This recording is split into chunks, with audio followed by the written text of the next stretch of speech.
আমি শুভেন্দু স্যার আবার আজকে চলে এসেছি একটি নতুন ভিডিও নিয়ে। Mock test 18। এই মক টেস্ট 18তে আমি আলোচনা করব জিকে থেকে প্রশ্ন নিয়ে। তাই আপনারা যারা এখনও পর্যন্ত WBSSC গ্রুপ ডির জন্য প্রস্তুতি নিচ্ছেন, আজকের এই ভিডিওটি হতে চলেছে আপনাদের জন্য। আজকের এই ভিডিওতে আমি আলোচনা করব জিকে থেকে মোট 40টি প্রশ্ন নিয়ে। এই 40টি প্রশ্নের মধ্যে আপনি কতগুলি প্রশ্নের সঠিক উত্তর করতে পারলেন, ভিডিওর কমেন্ট সেকশনে অবশ্যই কমেন্ট করে জানাতে ভুলবেন না।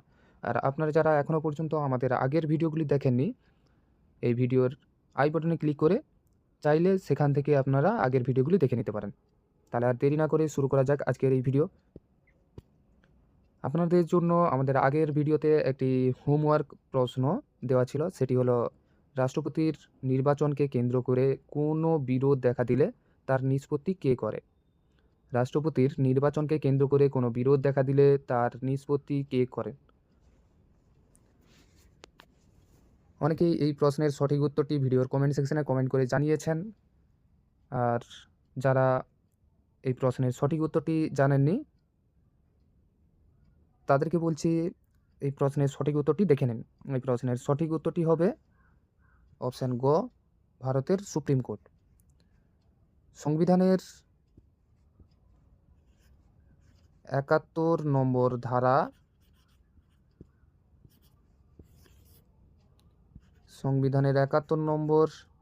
ধারা অনুযায়ী রাষ্ট্রপতি বা উপরাষ্ট্রপতি নির্বাচন সংক্রান্ত যে কোনো বিবাদ বা প্রশ্নের চূড়ান্ত মীমাংসা করার ক্ষমতা একমাত্র সুপ্রিম কোর্টের রয়েছে। তো এই হলো আপনাদের হোমওয়ার্ক প্রশ্নের সঠিক উত্তরটি। দেখে নেব আজকের প্রথম প্রশ্নটি। আজকের প্রথম প্রশ্নটি হলো ময়ূর সিংহাসন এর প্রধান শিল্পী কে ছিলেন। ময়ূর সিংহাসনের প্রধান শিল্পী কে ছিলেন। এই প্রশ্নের সঠিক উত্তরটি হবে অপশান খ, বেবাদল খাঁ। সম্রাট শাহজাহানের বিখ্যাত ময়ূর সিংহাসন বা তখ্ত-ই-তাউস তৈরি করেছিলেন প্রধান শিল্পী বেবাদল খাঁ। এটি তৈরি করতে 7 বছর সময় লেগেছিল।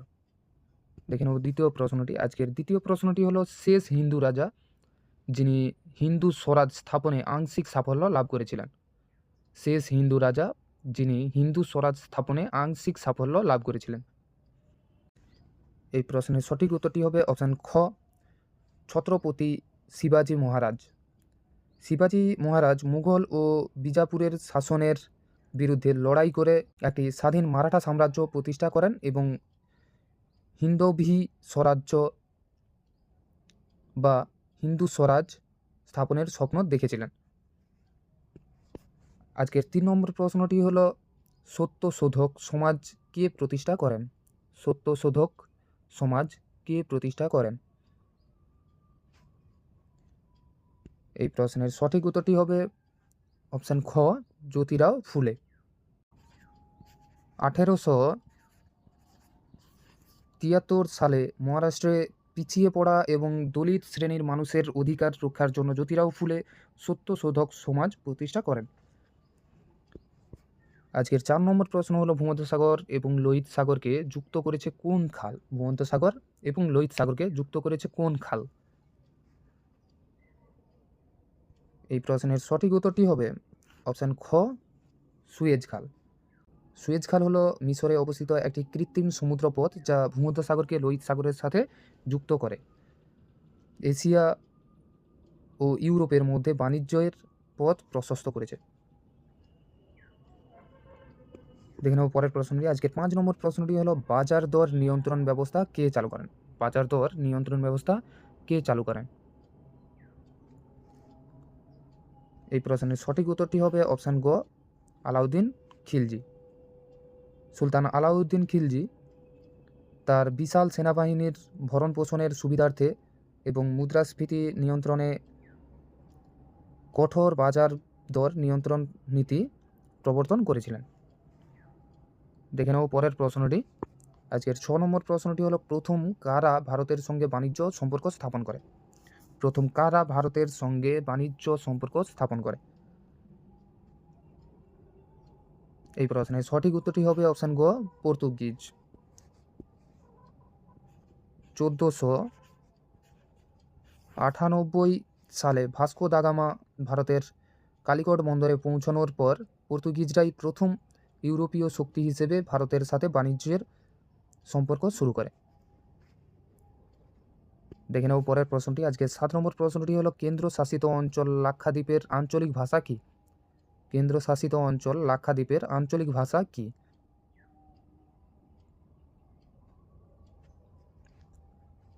এই প্রশ্নের সঠিক উত্তরটি হবে অপশান খ, মালয়ালম। লাক্ষাদ্বীপ কেরালা উপকূলের খুব কাছে অবস্থিত হয়। এখানকার অধিবাসীদের প্রধান কথ্য ও প্রশাসনিক ভাষা হলো মালয়ালম।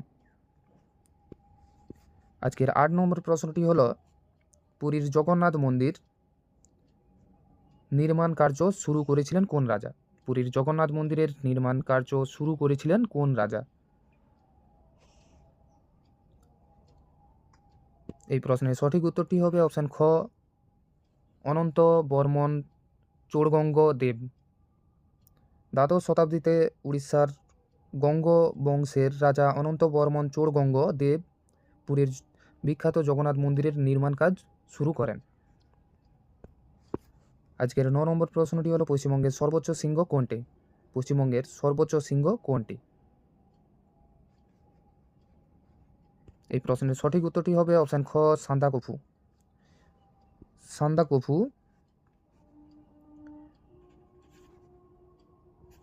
3636 মিটার উঁচু উচ্চতা,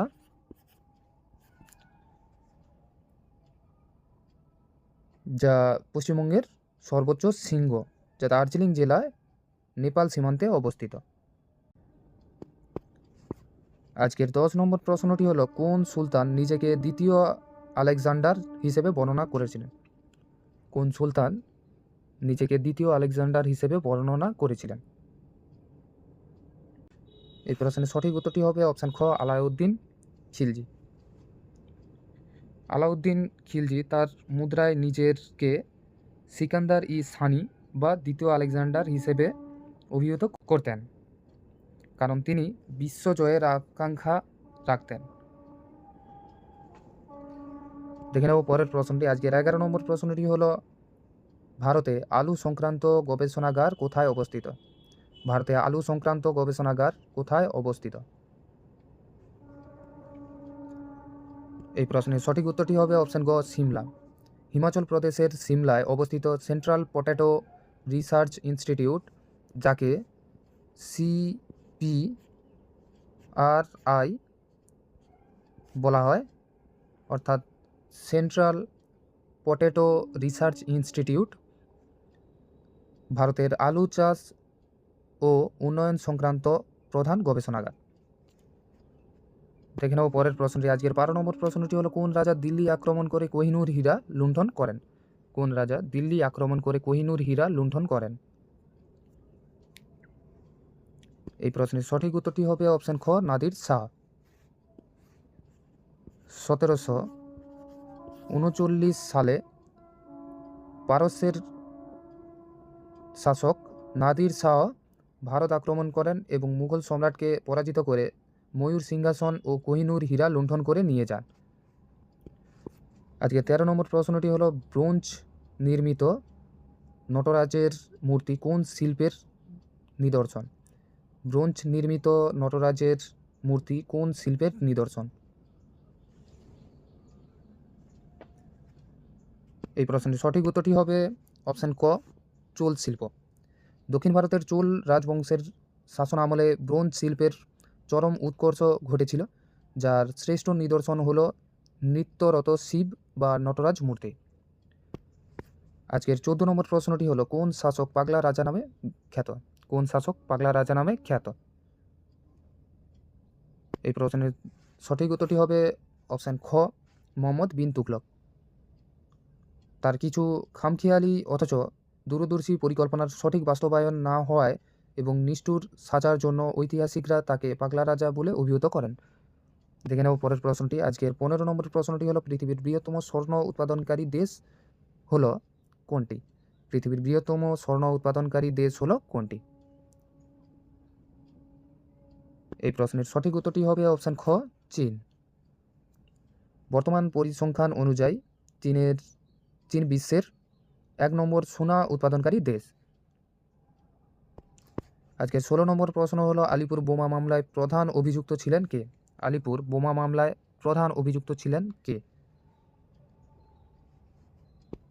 এই প্রশ্নের সঠিক উত্তরটি হবে অপশান খ, অরবিন্দ ঘোষ। 1908 সালে আলিপুর বোমা মামলায় ঋষি অরবিন্দ ঘোষ ছিলেন প্রধান অভিযুক্ত। চিত্তরঞ্জন দাসের আইনি লড়াইয়ে তিনি শেষ পর্যন্ত মুক্তি পান। দেখে নেব পরের প্রশ্নটি। আজকে 17 নম্বর প্রশ্নটি হলো, কে মৌলিক অধিকার সংশোধন করতে পারেন? কে মৌলিক অধিকার সংশোধন করতে পারেন? এই প্রশ্নের সঠিক উত্তরটি হবে অপশান ঘ, পার্লামেন্ট বা সংসদ।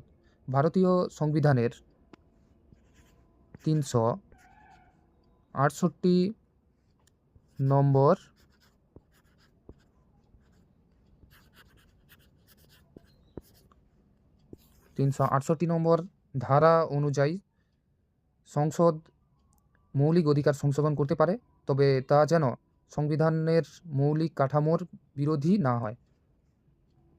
দেখে নেব পরের প্রশ্নটি। আজকের 18 নম্বর প্রশ্নটি হলো, প্রাচীন রাজ্য অবন্তী এর রাজধানী কোথায় ছিল? প্রাচীন রাজ্য অবন্তী এর রাজধানী কোথায় ছিল? এই প্রশ্নের সঠিক উত্তরটি হবে অপশান খ, উজ্জয়িনী। প্রাচীন ষোড়শ মহাজনপদের অন্যতম অবন্তী রাজ্যের রাজধানী ছিল উজ্জয়িনী বা উত্তর অবন্তী। আজকের 19 নম্বর প্রশ্নটি হলো, কবুলিয়ত ও পাট্টা প্রথার প্রবর্তন করেন কে বা প্রবর্তক কে? কবুলিয়ত ও পাট্টা প্রথার প্রবর্তক কে? এই প্রশ্নের সঠিক উত্তরটি হবে অপশান খ, শেরশাহ। রাজস্ব ব্যবস্থায় সংস্কার আনতে শেরশাহ কৃষকদের স্বত্বাধিকার প্রদানের জন্য পাট্টা এবং কৃষকদের সম্মতির জন্য কবুলিয়ত প্রথা চালু করেন। আজকের 20 নম্বর প্রশ্নটি হলো, নিম্নলিখিত কোন শিক্ষা কেন্দ্রের সঙ্গে চন্দ্রগুপ্ত মৌর্যের গুরু চাণক্য জড়িত ছিলেন? নিম্নলিখিত কোন শিক্ষা কেন্দ্রের সঙ্গে চন্দ্রগুপ্ত মৌর্যের গুরু চাণক্য জড়িত ছিলেন? এই প্রশ্নের সঠিক উত্তরটি হবে অপশান খ, তক্ষশিলা। আচার্য চাণক্য তক্ষশিলা বিশ্ববিদ্যালয়ের শিক্ষক ছিলেন এবং এখানেই তিনি চন্দ্রগুপ্ত মৌর্যকে সামরিক ও রাজনৈতিক শিক্ষা দিয়েছিলেন। আজকের 21 নম্বর প্রশ্ন হলো, খান আব্দুল গফফার খান এর কোন পদক্ষেপ ভারতের স্বাধীনতার পক্ষে এবং ইংরেজদের বিপক্ষে ছিল? খান আব্দুল গফফার খান এর কোন পদক্ষেপ ভারতের স্বাধীনতার পক্ষে এবং ইংরেজদের বিপক্ষে বা বিরুদ্ধে ছিল? এই প্রশ্নের সঠিক উত্তরটি হবে অপশান গ, খুদাই খিদমতগার গঠন। সীমান্ত গান্ধী খান আব্দুল গফফার খান উত্তর পশ্চিম সীমান্ত প্রদেশে ব্রিটিশ বিরোধী অহিংস আন্দোলনের জন্য খুদাই খিদমতগার বা লাল কর্তা বাহিনী গঠন করেন। দেখে নেব পরের প্রশ্নটি। আজকের 22 নম্বর প্রশ্নটি হলো, নিম্নলিখিত কোন শস্য চাষের জন্য ভারতের সর্বাধিক জমি ব্যবহৃত হয়? নিম্নলিখিত কোন শস্য চাষের জন্য ভারতের সর্বাধিক জমি ব্যবহৃত হয়? এই প্রশ্নের সঠিক উত্তরটি হবে অপশান খ, ধান। ভারতের প্রধান খাদ্যশস্য ধান হওয়ার কারণে দেশের মোট চাষযোগ্য জমির সিংহভাগ ধান চাষে ব্যবহৃত হয়। দেখে নেব পরের প্রশ্নটি। আজকে 23 নম্বর প্রশ্নটি হলো, লাক বক্স কাকে বলা হতো? লাক বক্স কাকে বলা হতো? এই প্রশ্নের সঠিক উত্তরটি হবে অপশান খ, কুতুবুদ্দিন আইবক। দিল্লির সুলতান কুতুবুদ্দিন আইবক অত্যন্ত দানশীল ছিলেন। লক্ষ মুদ্রা দান করার জন্য তাকে লাক বক্স বা লক্ষ্যদাতা বলা হতো। আজকের 24 নম্বর প্রশ্নটি হলো, জাতীয় নির্বাচন কমিশনের সদস্য সংখ্যা কত? জাতীয় নির্বাচন কমিশনের সদস্য সংখ্যা কত? এই প্রশ্নের সঠিক উত্তরটি হবে অপশান খ, 3 জন। বর্তমানে ভারতের জাতীয় নির্বাচন কমিশনে একজন মুখ্য নির্বাচন কমিশনার এবং 2 জন নির্বাচন কমিশনার থাকেন। আজকের 25 নম্বর প্রশ্নটি হলো, মহাকবি কালিদাস নিম্নলিখিত কোন শাসকের সমসাময়িক ছিলেন? মহাকবি কালিদাস নিম্নলিখিত কোন শাসকের সমসাময়িক ছিলেন? এই প্রশ্নের সঠিক উত্তরটি হবে অপশান খ, দ্বিতীয় চন্দ্রগুপ্ত। মহাকবি কালিদাস ছিলেন গুপ্ত সম্রাট দ্বিতীয় চন্দ্রগুপ্তের সভার নবরত্নদের মধ্যে শ্রেষ্ঠ। আজকের 26 নম্বর প্রশ্নটি হলো বিবিকা মকবরা স্মৃতিসৌধটি কার স্মৃতিতে নির্মিত? বিবিকা মকবরা স্মৃতিসৌধটি কার স্মৃতিতে নির্মিত? এই প্রশ্নের সঠিক উত্তরটি হবে অপশান গ, দিলরাস বানু বেগম। সম্রাট ঔরঙ্গজেবের পত্নী দিলরাস বানু বেগম এর স্মৃতিতে মহারাষ্ট্রের ঔরঙ্গাবাদে এটি নির্মিত হয়। দেখে নেব পরের প্রশ্নটি। আজকের 27 নম্বর প্রশ্নটি হলো হুনদের সর্বপ্রথম পরাজিত করেছিলেন কে? হুনদের সর্বপ্রথম পরাজিত করেছিলেন কে? এই প্রশ্নের সঠিক উত্তরটি হবে অপশান খ, স্কন্দগুপ্ত। গুপ্ত সম্রাট স্কন্দগুপ্ত অত্যন্ত বীরত্বের সাথে হুন আক্রমণ প্রতিহত করেন এবং তাদের পরাজিত করেন, যার জন্য তাকে ভারতের রক্ষাকারী বলা হয়। আজকের 28 নম্বর প্রশ্নটি হলো ভারতের কোন রাজ্য পাট উৎপাদনের প্রথম স্থান অধিকার করেছে? ভারতের কোন রাজ্য পাট উৎপাদনের প্রথম স্থান অধিকার করেছে? এই প্রশ্নের সঠিক উত্তরটি হবে অপশান গ, পশ্চিমবঙ্গ। গঙ্গা ব্রহ্মপুত্র সমভূমি ও অনুকূল জলবায়ুর কারণে পশ্চিমবঙ্গ ভারতের সর্বাধিক পাট উৎপাদনকারী রাজ্য। দেখে নেব পরের প্রশ্নটি। আজকে 29 নম্বর প্রশ্নটি হলো নিম্নলিখিত কোন আইনের ফলে গভর্নর জেনারেল কাউন্সিল আইন প্রণয়নের ক্ষমতা অর্জন করে? নিম্নলিখিত কোন আইনের ফলে গভর্নর জেনারেল কাউন্সিল আইন প্রণয়নের ক্ষমতা অর্জন করে? এই প্রশ্নের সঠিক উত্তরটি হবে অপশান খ, চার্টার অ্যাক্ট 1833। 1833 সালের চার্টার অ্যাক্ট বা সনদ আইনের মাধ্যমে বাংলার গভর্নর জেনারেলকে ভারতের গভর্নর জেনারেল করা হয় এবং তাকে আইন প্রণয়নের বিশেষ ক্ষমতা দেওয়া হয়। আজকে 30 নম্বর প্রশ্ন হলো বীরহোল কোথাকার উপজাতি? বীরহোল কোথাকার উপজাতি? এই প্রশ্নের সঠিক উত্তরটি হবে অপশান খ, ঝাড়খণ্ড। বীরহোল হলো ঝাড়খণ্ড ও ছত্তিশগড় অঞ্চলের একটি আদিম যাযাবর উপজাতি। আজকের 31 নম্বর প্রশ্ন হলো কোন মুঘল সম্রাজ্ঞীর নাম সমস্ত মুঘল ফরমানে লেখা এবং মুদ্রায় খোদিত রয়েছে? কোন মুঘল সম্রাজ্ঞীর নাম সমস্ত মুঘল ফরমানে লেখা এবং মুদ্রায় খোদিত রয়েছে? এই প্রশ্নের সঠিক উত্তরটি হবে অপশান খ, নূরজাহান। সম্রাট জাহাঙ্গীরের পত্নী নূরজাহান অত্যন্ত প্রভাবশালী ছিলেন এবং শাসনের প্রকৃত ক্ষমতা তার হাতে থাকায় মুঘল মুদ্রায় ও ফরমানে তার নাম খোদাই করা হতো। আজকের 32 নম্বর প্রশ্ন হলো কত সালে মুসলিম সম্প্রদায় পাকিস্তান রাষ্ট্রের দাবি জানায়? কত সালে মুসলিম সম্প্রদায় পাকিস্তান রাষ্ট্রের দাবি জানায়? এই প্রশ্নের সঠিক উত্তরটি হবে অপশন ক, 1940 সালে। 1940 সালের লাহোর অধিবেশনে মুসলিম লীগ আনুষ্ঠানিকভাবে একটি পৃথক স্বাধীন মুসলিম রাষ্ট্র বা পাকিস্তানের দাবি উত্থাপন করে। দেখে নেব পরের প্রশ্ন। আজকে 33 নম্বর প্রশ্ন হলো দান সাগর ও অদ্ভুত সাগর গ্রন্থের দুটির রচয়িতা কে? দান সাগর ও অদ্ভুত সাগর গ্রন্থ দুটির রচয়িতা কে? এই প্রশ্নের সঠিক উত্তরটি হবে অপশন খ, বল্লাল সেন। বাংলার সেন বংশের অন্যতম শ্রেষ্ঠ রাজা বল্লাল সেন হিন্দু শাস্ত্র ও জ্যোতির্বিদ্যার ওপর ভিত্তি করে দান সাগর ও অদ্ভুত সাগর গ্রন্থ দুটি রচনা করেছিলেন। আজকের 34 নম্বর প্রশ্নটি হলো আগ্রার অন্ধপক্ষী বলে কে অভিহিত হন? আগ্রার অন্ধপক্ষী বলে কে অভিহিত হন? এই প্রশ্নের সঠিক উত্তরটি হবে অপশন গ, সুরদাস। ভক্তিবাদী কবি ও ভজন গায়ক সুরদাস আগ্রার অধিবাসী এবং জন্মান্ধ ছিলেন, অর্থাৎ জন্মের পর থেকেই তিনি অন্ধ ছিলেন, যার কারণে তাকে আগ্রার অন্ধপক্ষী বলা হতো। দেখে নেব পরের প্রশ্নটি। আজকের 35 নম্বর প্রশ্নটি হলো পানিপথের তৃতীয় যুদ্ধে মারাঠাদের কারা পরাজিত করে? পানিপথের তৃতীয় যুদ্ধে মারাঠাদের কারা পরাজিত করেন? এই প্রশ্নের সঠিক উত্তরটি হবে অপশন গ, আফগানরা। 1761 সালে পানিপথের তৃতীয় যুদ্ধে আফগান অধিপতি আহমেদ শাহ আবদালি মারাঠা বাহিনীকে পরাজিত করেছিলেন। দেখে নেব পরের প্রশ্নটি। আজকে 36 নম্বর প্রশ্নটি হলো দ্বারকেশ্বর ও শিলাবতী নদী মিলিত হয়ে সৃষ্ট করেছে কোন নদীর? দ্বারকেশ্বর ও শিলাবতী নদী মিলিত হয়ে সৃষ্ট করেছে কোন নদী? এই প্রশ্নের সঠিক উত্তরটি হবে অপশান খ, রূপনারায়ণ। পশ্চিমবঙ্গের ঘাটালের কাছে শিলাবতী ও দ্বারকেশ্বর নদী দুটি মিলিত হয়ে রূপনারায়ণ নাম ধারণ করে প্রভাবিত হয়েছে। আজকের 37 নম্বর প্রশ্নটি হলো, রাজ্যের শাসন ব্যবস্থার সমস্ত সিদ্ধান্ত কার নামে নেওয়া হয়? রাজ্যের শাসন ব্যবস্থার সমস্ত সিদ্ধান্ত কার নামে নেওয়া হয়? এই প্রশ্নের সঠিক উত্তরটি হবে অপশান খ, রাজ্যপাল। সংবিধান অনুযায়ী রাজ্যপাল হলেন রাজ্যের নামমাত্র প্রধান, তাই সমস্ত প্রশাসনিক সিদ্ধান্ত ও আদেশ তার নামেই গৃহীত হয়। দেখে নেব পরের প্রশ্নটি। আজকের 38 নম্বর প্রশ্নটি হলো, কোন যুগে গান্ধার শিল্পরীতির বিকাশ ঘটে? কোন যুগে গান্ধার শিল্পরীতির বিকাশ ঘটে? এই প্রশ্নের সঠিক উত্তরটি হবে অপশান খ, কুষাণ যুগে।